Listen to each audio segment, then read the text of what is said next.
Thanks, guys. I'm Alison Mangiero. I am the Kathleen Melton Intermission Act. Really happy to be up here. So I titled my talk something, sorry for all the kids in the room, that I didn't think would be too provocative, but hopefully we'll explain a little bit as to why I'm up here. So a little bit about me. I am president of the Tocqueville Group, what we call TQ here in Tezos land. And what we're basically trying to do is make it easier for companies and individuals to build on Tezos, connect to the global Tezos ecosystem, and in general, spread the good word, I guess you could say, about Tezos. So a little bit about me. How did I get here? So that's me in graduate school. Unlike Kathleen, who's been founding companies, I made the incredibly lucrative decision that I was going to study political philosophy and public law after undergrad. And so there's a couple things that I remember from graduate school. As you can see, I spent a lot of time like this, sometimes because I was doing a lot of reading, sometimes because I was doing other things that people do in graduate school. But I have some very vivid memories from that time. And one actually has nothing to do with time spent in the classroom. I remember vividly, it was 2005, so I'm giving away my age a little bit here. And it was around the time of the Roberts confirmation hearings. So John Roberts had just been nominated to the Supreme Court, and all of us who were studying public law were, I wouldn't say glued to C-SPAN, because it's hard to be glued to C-SPAN, but we were paying attention and trying to follow what was going on.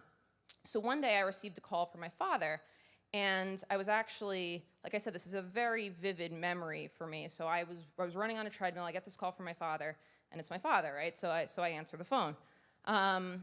And he said, Allison, I took the day off work today to watch the confirmation hearings. And I said, oh, that's great, Dad. Are you enjoying them? And he said, yeah, sitting here watching the confirmation hearings, and I cried.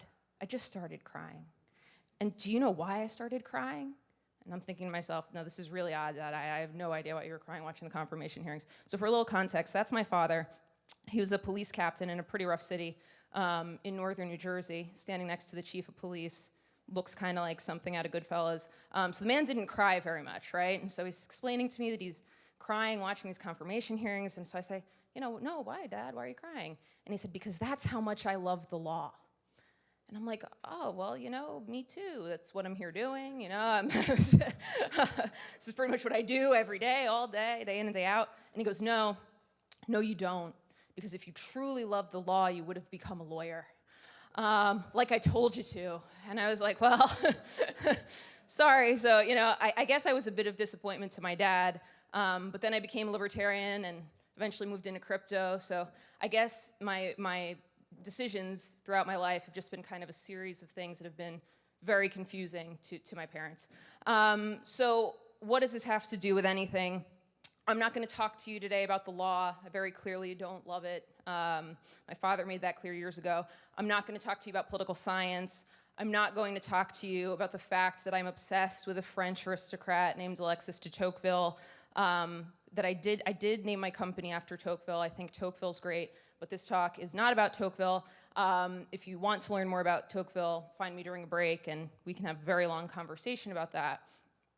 What this event has basically asked all of us to do, all the speakers up here, is to consider the future of the commons.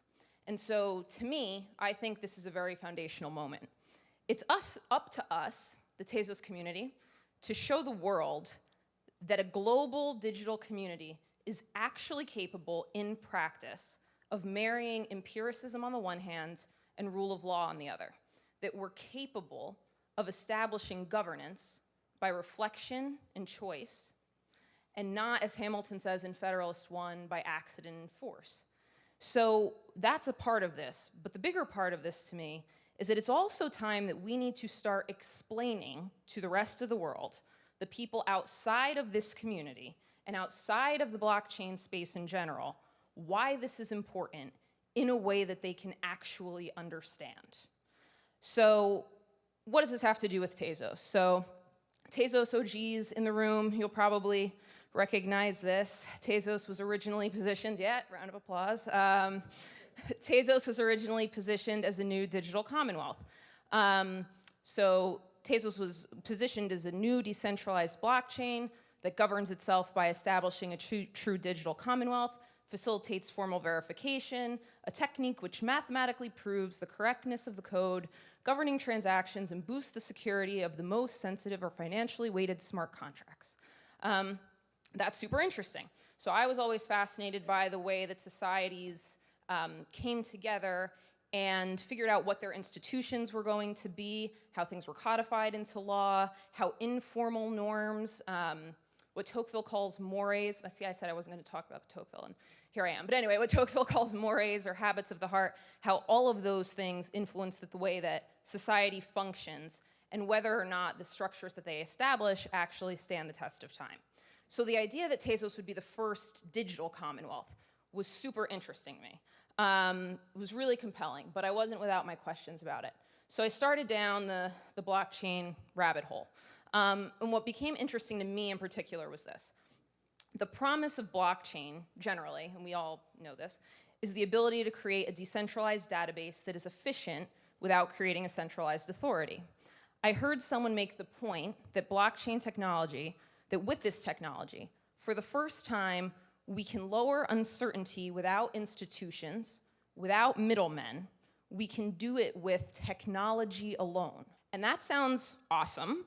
That should get the people in this room excited, but I don't think that's really 100% right when you think about it. Even though this technology is amazing, the people that are using it are still human beings at the end of the day.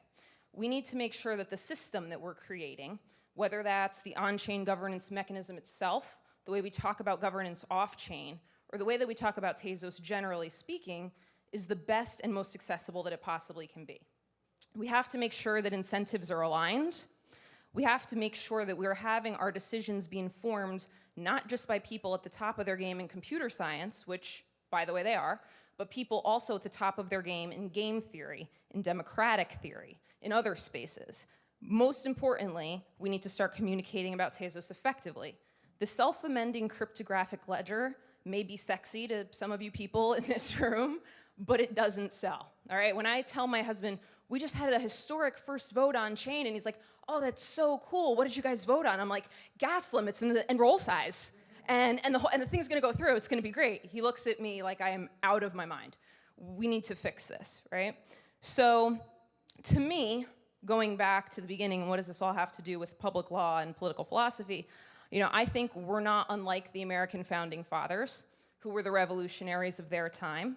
They're trying to figure out the best way to structure things, and they created a system of governance that they wanted to be able to stand the test of time. So James Madison famously says, the less cooler Federalist, you know, Hamilton, famously says in Federalist 51, what is government itself but the greatest of all reflections on human nature?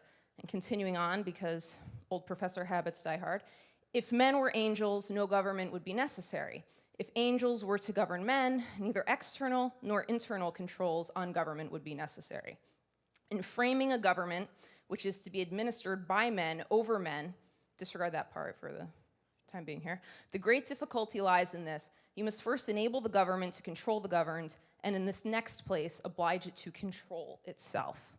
Now, the founders were creating a central authority, to be sure. It was different, but they wanted to make sure that it would be constrained. They wanted to make sure that power wasn't going to be centralized in the hands of the few.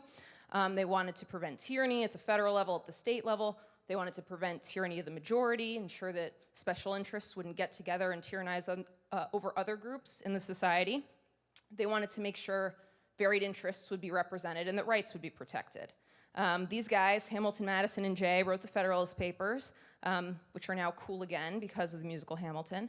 And when they wrote the Federalist Papers, they were trying to use the examples of ancient Greece, of Rome. They were citing Enlightenment thought, Locke, Hobbes, Montesquieu. They're basically throwing shit at the wall and seeing what was going to stick, right? Like, they didn't know how to do this. They were trying to figure out what it was that was going to work, and then they were trying to justify what they were putting together to their fellow citizens, right? They were writing essays in newspapers, you know, the medium posts of their time, trying to get this stuff out there to persuade their fellow citizens that this was important.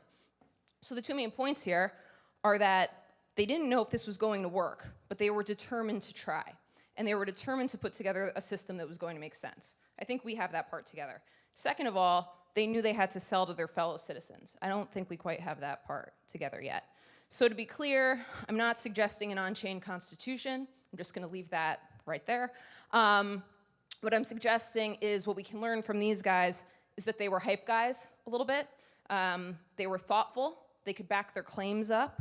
But just as the Federalists and Anti-Federalists were trying to figure out how to structure a constitution, a government, a society based on equality of conditions, a very large one at the time, we're trying to do this on an even larger scale. When you think about the last vote, this was the first time a global digital community, I mean, we heard this morning, there are bakers on something like 6 continents, almost 500 of them, coming together to vote on an amendment to the protocol. I mean, that's awesome, and we're trying to do this with a fundamentally new technology. This is a pretty foundational moment. So I didn't mention this at the outset of the talk, but this idea of marrying empiricism, the rule of law, community, that was a point that I saw Kathleen make in a talk she gave, I guess, about a year ago. And after I watched it, I shot her a text message, and I was like, you know, what you guys are trying to do is some real founding father shit. Like, I really believe that. But I don't want to put Kathleen on the spot. You know, we've got the bakers, the builders. These are all people who gave talks today. I'm not that creative. Visionaries, which good luck to all of you if I'm a visionary. And the experts. All of us. Again, I really just grabbed people's headshots. If I had yours, I would have thrown them in there. This is what happens when you put a presentation together late at night. But the idea basically here is that we're revolutionaries. We're thoughtful revolutionaries. We care about getting governance right. We don't have to love the law. Many of us are here because we don't. But we do have to create an incentive structure that we can abide by, and we need to be able to communicate it effectively to people. So it's up to us, the commons, to get together, to rally, to understand what a real advancement this is. And I'll just say the world is watching us right now. Let's show them and tell them how this is done. That's it.